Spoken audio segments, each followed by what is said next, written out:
안녕하세요. 우상에게 바쳐진 제물을 먹느냐 안 먹느냐에 대해 말합니다. 오늘 본문은 고린도전서 8장 1절에서 13절입니다.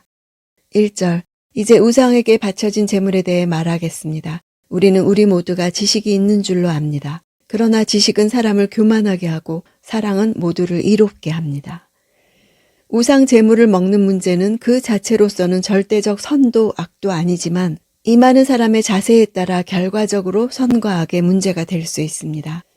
당시 고린도에서는 사회와 가정의 중요한 행사들이 대부분 신전에서 이루어졌습니다. 집안의 잔치도 가까운 친지들을 초청해서 신전 제사의 형식으로 치렀습니다. 거기에 그리스도인들이 초청되기도 했습니다. 우리는 우리 모두가 지식이 있는 줄로 압니다. 라는 문장은 고린도 교인들이 스스로의 지식을 자랑할 때 사용했던 표현을 바울이 그대로 인용하고 있는 것입니다.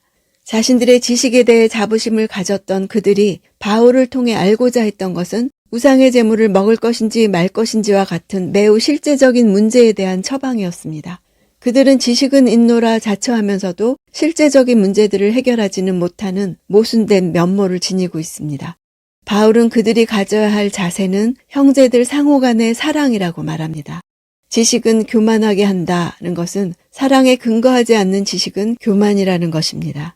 교만이란 단어는 바람으로 채우다, 불어서 부풀게 하다는 의미입니다. 속보다 겉이 강조되는 단어입니다. 지식은 필연적으로 사랑과 결합해야 합니다. 2절, 만일 누가 무엇을 안다고 자만하면 그는 아직도 마땅히 알아야 할 것을 알지 못하는 사람입니다. 고린도 교인들은 사랑보다는 지식을 추구함으로써 자신들이 당면한 문제를 해결하는데 잘못된 출발점을 가졌습니다. 그들이 마땅히 알아야만 했던 올바른 지식은 사랑에 근거한 지식이었습니다. 사랑이 없는 지식은 공동체를 파괴합니다. 4절, 그러므로 우상에게 바쳐진 제물을 먹는 일에 대해 말하자면 세상에 있는 우상은 아무것도 아니며 신은 하나님 한 분밖에 계시지 않는 것을 우리가 알고 있습니다. 세상에 있는 우상은 아무것도 아니며 신은 하나님 한 분밖에 계시지 않다는 것 또한 고린도 교인들 중 일부의 주장을 소개하는 것입니다. 우상은 사실상 존재하지 않는 것이고 존재하지 않는 것이 우리가 먹는 고기에 무슨 영향을 미칠 수 있겠는가 이렇게 생각하는 자들이 강한 자들이었습니다.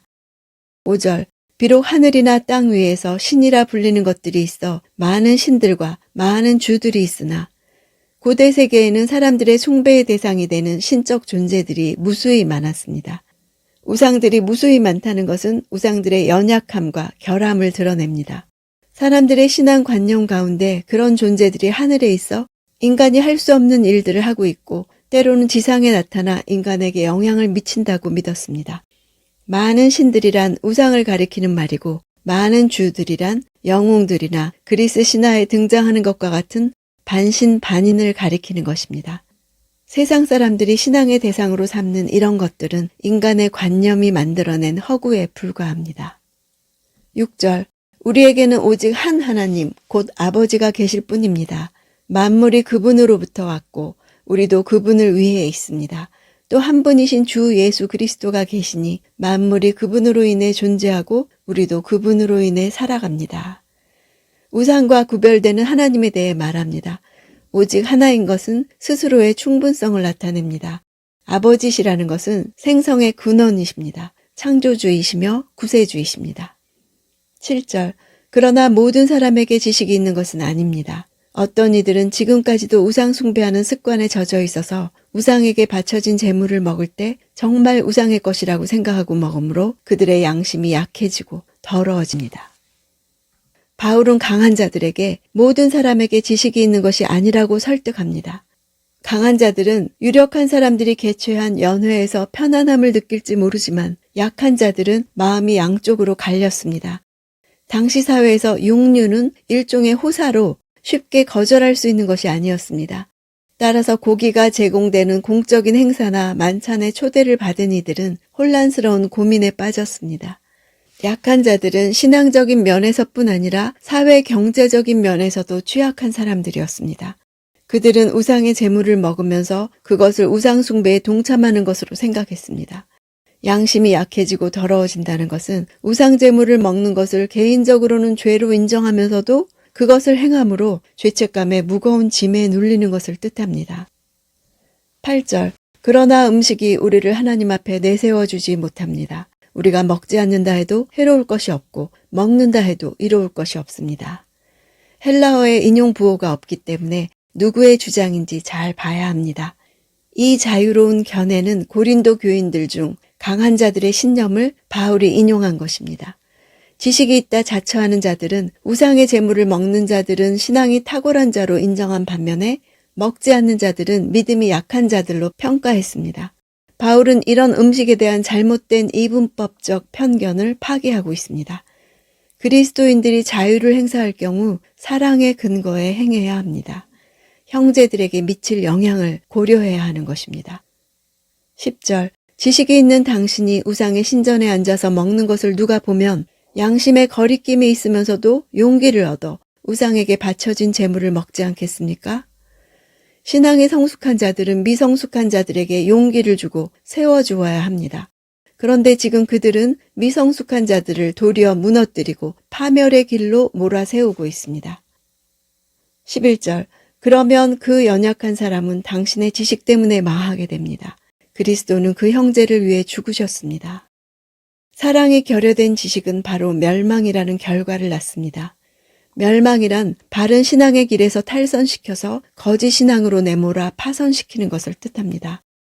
그것은 더 나아가 그리스도의 대속까지 파괴하는 것입니다. 12절.